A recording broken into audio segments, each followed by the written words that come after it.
5 seconds to go.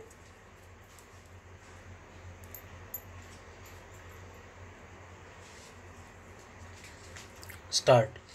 As it appears, the High Court has taken exception to the fact that the application was moved when the second judge was allotted the roster to deal with the application under section 438 CRPC. To appreciate the analysis made by the High Court, we have bestowed our anxious consideration and perused the order impugned. As far as the distinction drawn by the High Court passed in a perverse manner, excluding the relevant matters and considering the extraneous matters which deserves to be lancinated in exercise of supervisory jurisdiction to nullify the same, and the other which is fundamentally and absolutely situation based for cancelling the order of bail because of violation of the terms and conditions of the order granting bail and other supervising circumstances. However, the said situation or circumstances does not arise in the case at hand. In that context, this court held that long standing convention and judicial discipline requires bail application to be placed before the learned judge who had passed earlier orders. On a perusal of the aforesaid authorities, it is clear to us that the learned judge who has declined to entertain the prayer for grant of bail, if available, should hear the second bail application or the successive bail applications. It is in consonance with the principle of judicial decorum, discipline, and propriety. Needless to say, unless such principle is adhered to, there is enormous possibility of forum shopping which has no sanction in law and definitely has no sanctity.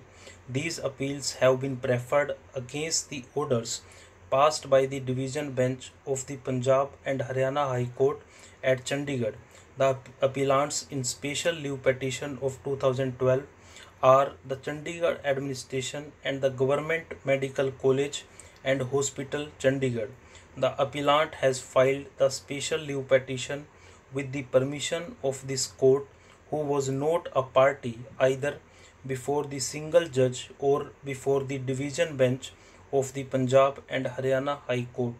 Leave to file special leave petition was granted in considering the grievances expressed by the said appellant, contending that in the event of the impugned orders of the division bench being implemented, her chance of getting admission to the course of MBBS for the academic year 2014-15 under the non-resident India category would be impugned. The present impugned orders of the division bench came to be passed.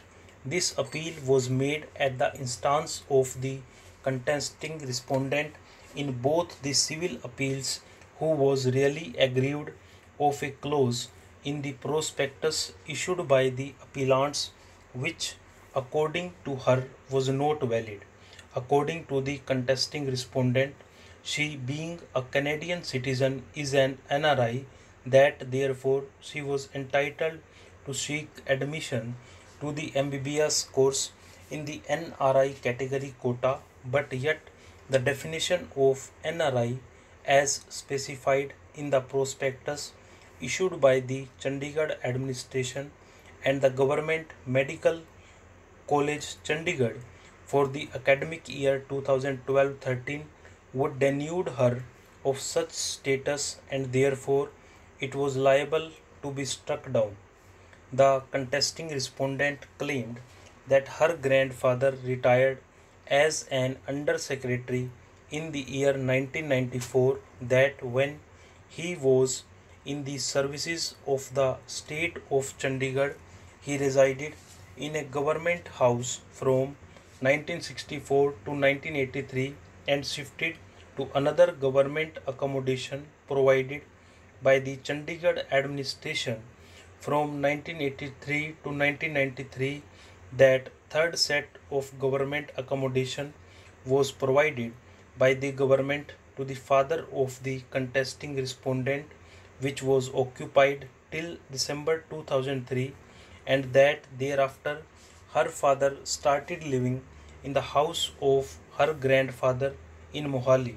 The contesting respondent claimed that she passed as a regular student from Mohali, that the prescription contained in paragraph 2 of the prospectus providing for eligibility and merit for NRI seats for MBBS course stipulating that the grandparents or parents of the candidates should be resident of Chandigarh for a minimum period of 5 years at any time since the origin of Chandigarh and should have immovable property in her name in Chandigarh for the last at least 5 years and a certificate to that effect issued by DC cum estate officer or municipal corporation of Chandigarh.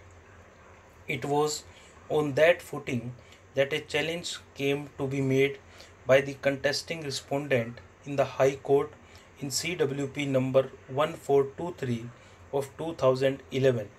The learned single judge by order held that the impugned clause was totally impracticable, illegal, illogical, and declared as such. However, the learned single judge went further into the question as to whether the contesting respondent can be granted admission. Stop.